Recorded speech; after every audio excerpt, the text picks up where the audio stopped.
Ang mga scholar ng bayan ng UP Diliman ay kilala sa pagiging street smart. Kaya naman hindi na nakakapagtaka kung bakit alam na alam nila kung saan merong mura at masarap na street food. Kaya ako ay inyong samahan dahil sa loob ng 24 oras ay magpo-food trip tayo sa mga legendary kainan sa UP Diliman. It's a beautiful day for a food trip. Let's go!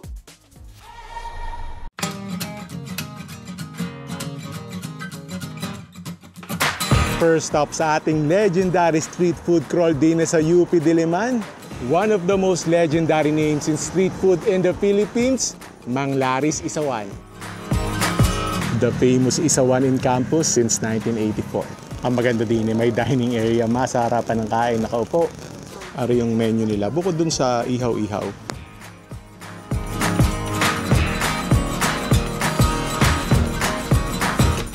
Bill reveal rin in order namin, tapos yan ang total. Are na ang aming order sa legendary Mang Laris. Yan nasa loob ng iconic na brown paper bag, tapos may dalawang sauces. Are yung, I'm assuming yung sweet nila.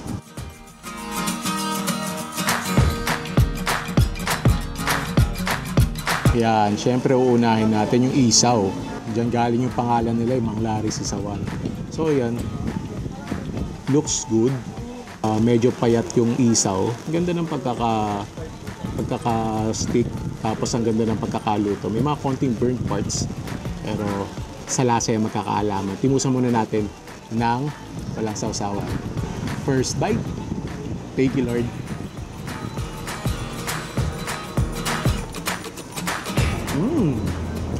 Okay. So malambot siya. Not much on the barbecue sauce. Yung mga barbecue na pinapahid, barbecues na pinapahid. More on ano siya. More on parang konting adobo flavor lang. May konting saltiness and a lot of smoky flavor. So this is a nice start. Tingin ko, mas magle-level up siya pag nilagyan ng suka. Tingnan natin yung suka. Ito yung suka sauce nila.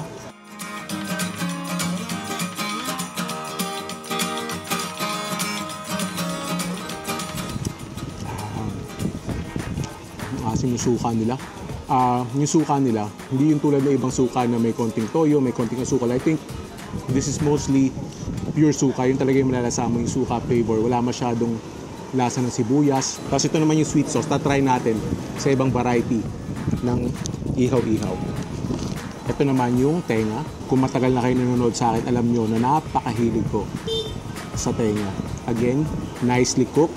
Ganda ng charring niya.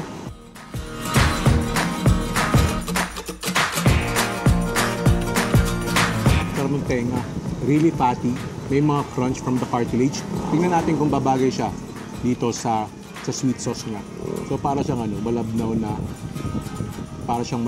manong sauce.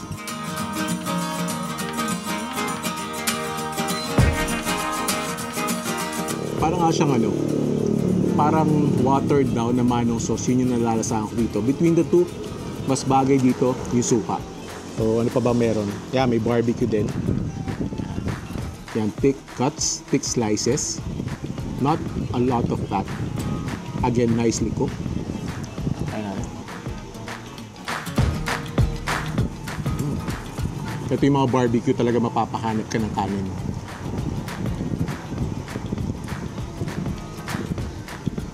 Really nice with the suka. Ari naman yung isaw baboy nila. In fairness, kudos sa kanila mga mag-iihaw.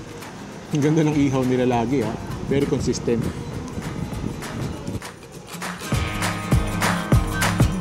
Again, very important. Walang lasang dumi.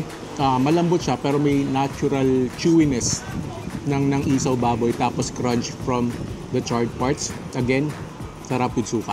At rin naman tumbong, kakaunti pala rin, apat. Hindi magkakaalaman pag lasang malinis. Yung labas niya, naturally chewy. Tapos yung loob, ang lambot, parang butter. Again, lasang malinis, lasang masarap. Haba nila Kadabil at Cabanas pag tayo watermelon shake. Okay naman, refreshing. So I guess yung manglaris sa one, mapakalaking factor kaya siya binabalik-balikan, yung nostalgia factor. Kasi sabi nga nila, hindi ka totoong taga-UP kung hindi ka kumain at least once sa manglaris. So nandiyan yung nostalgia factor and yung consistency niya, yung ang ganda lagi ng pagkakaluto, malinis, consistent sa lasa, consistent sa linis, saka yung consistency niya kasi napaka-importante yan. Hindi siya tatagal ng ganito katagal kung hindi siya consistent. Overall, nice first stop sa ating legendary street food crawl dito sa UP. See you sa next one.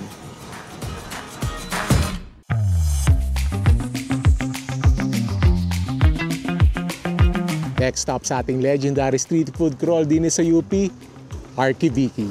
Ang location niya din nila sa may College of Architecture. Makikita nyo na yan din.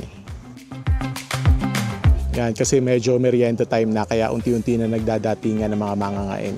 Din sila pinakasikat sa siomai egg.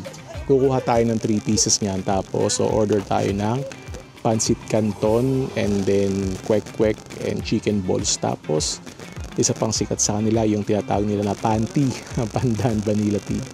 Yun laang wala daw chicken ball kaya mag-fish ball tayo at wala ring pandan tea, sayang.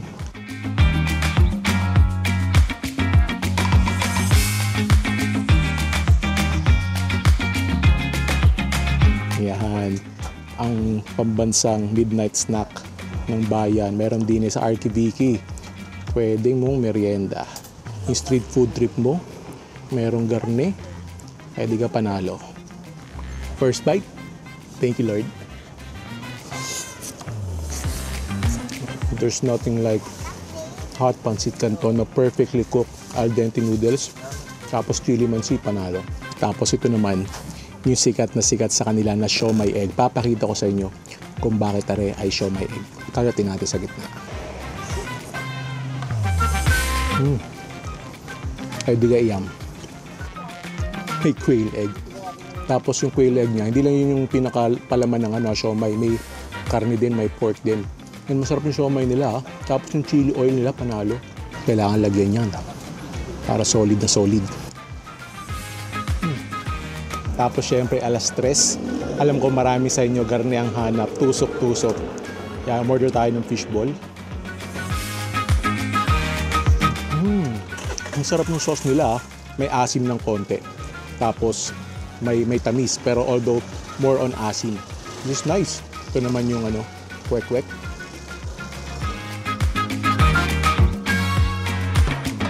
Kaya naman pala, isa sa mga paboritong street food spots ang Archiviki din sa UP, lalo ng mga architecture students. Solve ang cravings mo. Tapos imagine mo, gutom na gutom ka, garne ang merienda plate mo. Kasi usual toppings natin sa pancit canton, tuna, itlog, hotdog din tusok-tusok. Or yung kanilang famous na siomai egg. Tapos buti na lang, may dumating na panty. Umabot tayo. May reinforcement ang panty. Matitimusan natin. Yung famous na panty or pandan tea na may vanilla. Parang latte natin. So, naubos na kanina. Buti may nagdala ng bago. So, ibig sabihin, talagang maraming bumibili. Lalo na rin malamig na malamig. Yan, di daw kakain yan. Nung ako'y nakadalawang siomai na sabi niya inuubusan ko daw siya. Solid stop sa ating legendary street food crawl sa UP. See you sa next one.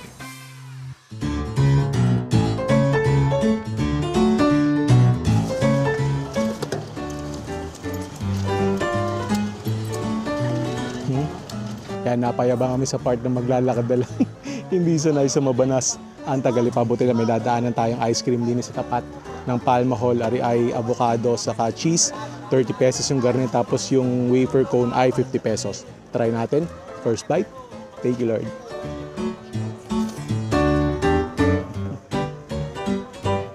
Hindi ko alam kung sobrang banas lang o sadyang kasarap ng ice cream na rin.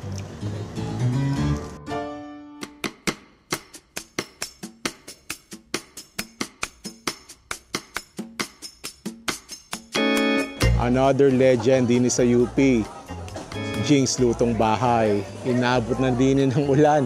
Hindi tayo papapigil. Sikat sila sa mga lutong ulam. Tapos yan, pati sa mga fruit shakes. Panalo din daw yan din. Ayan, may mga lutong ulam din eh. Dini na, mag-early dinner. Ayan, kakatuwa ang setup din eh. Napaka-homey. RA, recommended sa akin ng aking kapatid na si Dayan, na graduate ng UP. Kailangan ko daw daanan na rin. Ang marami daw ng mga taga-UP, pa naghahanap sila ng mga lutong bahay, ay di na sa Jinx lutong bahay napunta.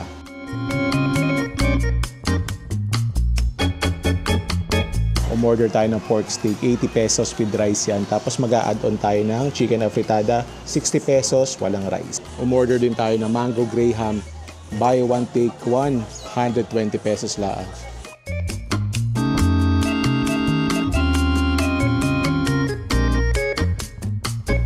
Mango graham nila, sinasama na dun sa mangga yung graham. Pero nilalagyan pa rin man nila ng toppings. Ayan, again, highly recommended ng aking kapatid si Dayan. Sabi niya, wag ko daw talaga palalampasin. And ang dami talaga kumakain dito mga taga-UP. Kasi syempre, every now and then maghahanap ka talaga ng mga lutong bahay, lalo na kung probinsyano ka tapos nagdo-dorm ka lang dito. Tapos namimiss mo ang luto sa bahay nyo. Pwedeng-pwede ka dito, lutong bahay. Yan, try natin tong pork steak. So, yun o, malaman yung pork steak nila. Although personally, I would like a lot more fat. Kanin na kanin yan. Sabaw. First bite. Thank you, Lord.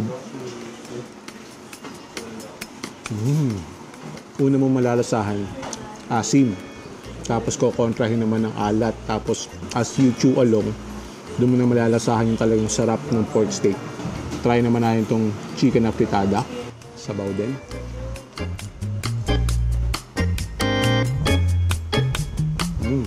Yung afritada nila talagang perfect with rice kasi may pagka-salty ng konti. Ang sarap isabaw sa kanin. Sarap iulam sa kanin. Tapos may libreng sabaw din sila. Tingin ko nilaga to. Nilaga nga. Between the two, mas gusto ko itong pork steak. Tapos marami din dito mga nagte-take out. Siguro sa dorm na lang kakainin. Ang maganda dito, literal na bahay lang siya. So parang, yun nga, diba, mag-isa ka sa dorm, namimiss mo pamilya mo, namimiss mo yung lutong bahay, we welcome ka ng Jinx lutong bahay dito sa bahay nila. Baga parang ano naman, home away from home.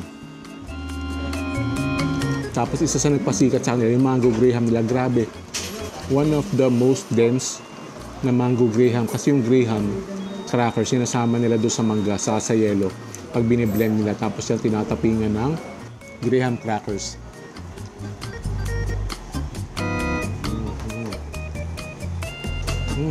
Milky, tapos matamis yung mangga, and then lasang-lasa mo yung graham.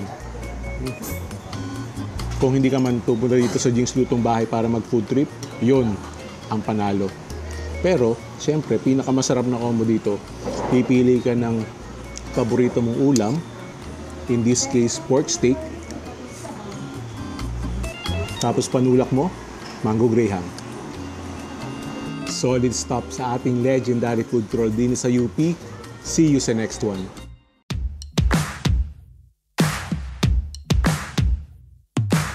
Narinig na tayo sa Laurel Street at tabi-tabi, isang hilera, isang kali na puro food trip. Dini na tayo sa isa sa mga takbuhan ng mga taga-UP kapag nagtitipid sila o gusto lang nila mag-food trip ng siomai, ang Iskomai. Ano yung menu nila? Biruin mo 40 pesos, 6 pieces na pork siomai na yan with rice pa yan. Panalo na nga naman.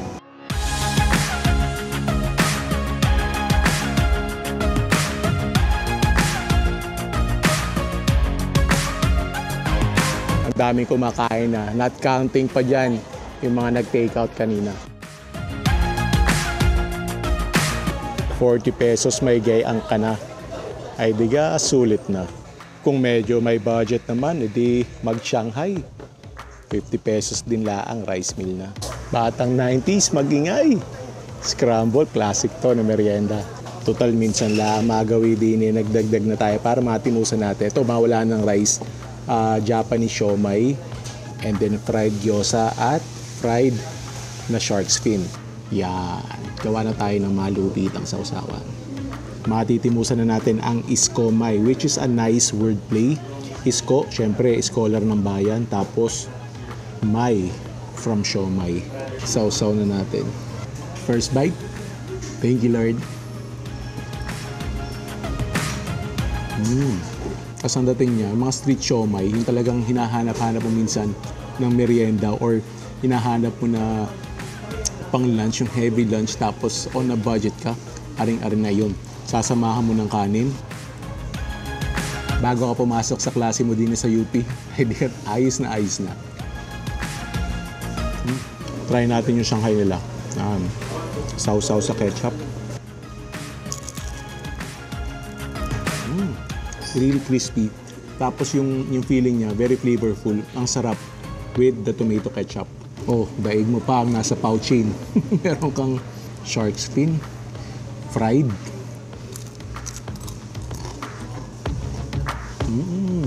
Actually, mas gusto ko to kaysa sa pork siomay. Mas masarap yung ano nila para sa akin, yung shark fin nila.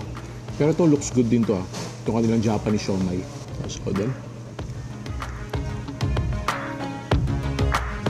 Yung Japanese siomay niya, irarank ko siya below sa pork siomay. So far, itong fried shark fin yung paborito ko. Pero to, mukhang masarap. Marami umu-order ng ng fried gyoza. Try din natin.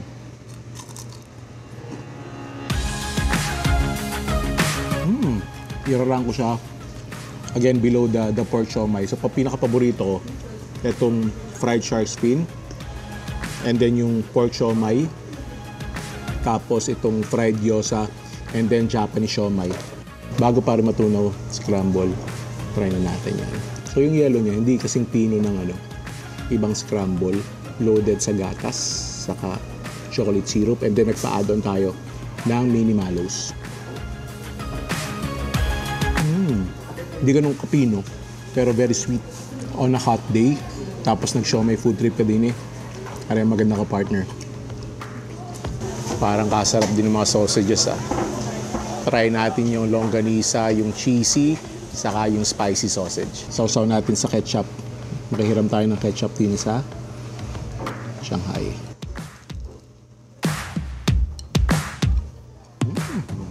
Yung casing niya may snap pa rin. Tapos, ang ganda na hiniwa-hiwa niya kasi talaga nagkaroon ng texture yung pinakalaman.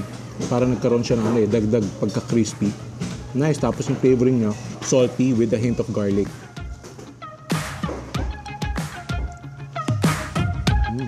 Again, nicely cooked. Talagang crispy talaga. This would go well with a sandwich. Not sure kung meron sila sandwich, pero panalo din to with rice, lalo na kung lalagyan mo ng ketchup. Ito parang longganisa.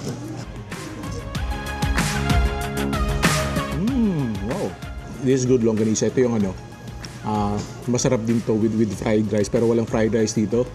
Plain rice will do. Pero to, panalo to.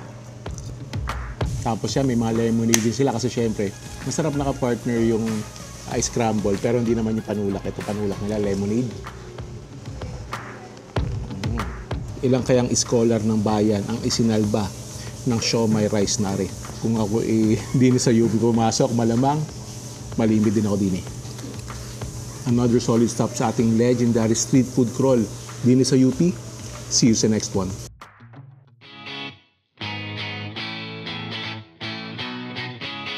Tatapusin natin ang ating legendary food crawl din sa UP sa isang legendary Tapsi, at hindi ito basta-basta Tapsi.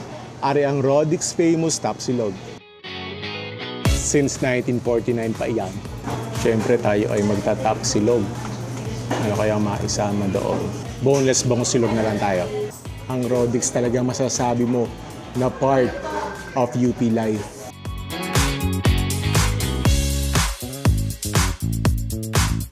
Meron din silang dining area din sa labas. Parang karamihan ng mga estudyante din na nakain. Isa pang matunog na pangalan sa UP campus pagdating sa food trip. Dapat na bang isama to sa legendary food crawl? What do you think? Comment down below.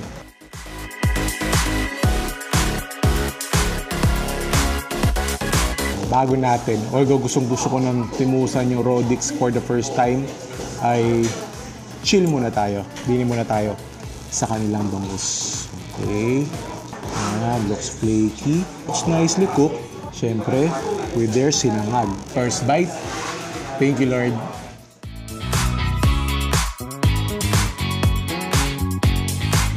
Yung bangus nila, garlicky. Alam mo na masarap siya with maanghang na suka. Kaya gagawa na tayo ng malupitang sausawan. Arin na rin ang sausawan natin doon sa tapa nila. Kasi tingin ko yung tapa nila ay pang maanghang na suka doon. Yung suka nila, orange-orange. Lagyan natin ng konting suka. Siyan, agad. With their sinangag. At yung sinangag nila, masarap pa. Nicely seasoned. Tapos may pagka-garlicky din. Lagyan natin ng itlog. Masarap yung bangus nila. So, kung may mga times na ayaw mo ng tapa o gusto mo mag-try ng iba, ito, pwede rin to. Pero, Rodix, ano ba napasikat sa Rodix? Yung tapa nila, yun ang next natin. Karina ang legendary plato ng Rodix Tapsilog. Yan ang iconic yan eh. Bed of sinangag, tapos flakes of tapa na nakapangibabaw doon sa garlic rice, fried rice. Tapos merong malasadong egg on top.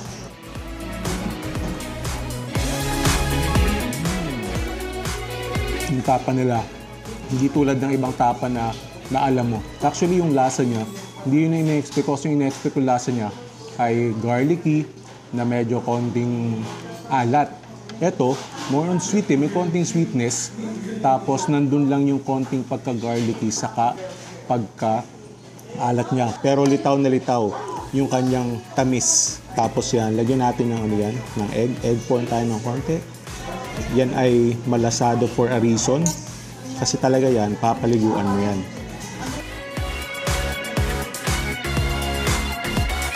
Ang sarap with malasado egg. Speaking of sarap, to bind it all together, lagyan natin ng pour spicy vinegar on top. Tapos a little bit of that egg. This is UP right here. For sure, meron ako mga na-miss na legendary food stops din sa UP. Meron ba akong nakalimutan? Let me know in the comment below. Dito na natatapos ang ating legendary food crawl din sa UP. Sa inyo ako gusto pumuntang school next? Sa inyo ako gusto pumunta ng lugar next for our legendary food crawl? Let me know in the comment below. That's it for today's vlog. Thank you for joining me. Sana nag-enjoy kayo. And if you did, make sure to click on the subscribe button and notification bell and watch my other vlog right here. Thank you for watching. I'll see you in a bit.